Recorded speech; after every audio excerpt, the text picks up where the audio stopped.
Le constat dans les sports de raquettes, on se rend compte que c'est le 4e sport le plus polluant au monde, en raison notamment des équipements qui sont conçus de telle manière où on a des lay-ups de carbone mélangés à de l'époxy, et pour avoir les caractéristiques mécaniques requises, on est obligé de les faire chauffer. Ce qui fait qu'au final, les matériaux et les raquettes ne sont pas recyclables.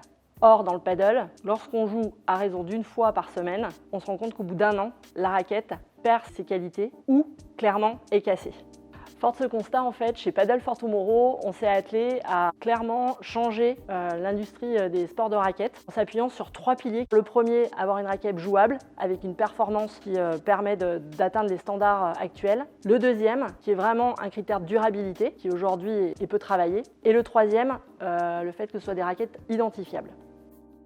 Nous, notre objectif, c'était de remplacer les matériaux existants sur une raquette par des matériaux plus écologiques. Donc pour ça, nous avons 3 grandes parties dans le projet. La première, c'est la création du modèle numérique en partant d'une raquette existante et en l'analysant et en reproduisant les matériaux sur l'ordinateur. La deuxième étape, c'était la validation du modèle en comparant les résultats des essais sur la raquette réelle avec les résultats de la simulation numérique. Et la troisième étape, c'était donc l'utilisation de ce modèle en remplaçant les matériaux. Le modèle numérique nous a permis de tester de façon fiable un nombre important de matériaux, tels que le bois, l'aluminium, mais aussi des composites, comme la fibre de lin, ce qui n'aurait pas été le cas avec un prototype. Ça nous a permis de mettre de côté les matériaux aux propriétés mécaniques trop éloignées de celles de la raquette d'origine, mais aussi de mettre en avant les matériaux les plus propices qui nécessiteront une étude supplémentaire de la part de l'entreprise, notamment en ce qui concerne la mise en œuvre, les coûts ou la jouabilité en cours de jeu par exemple.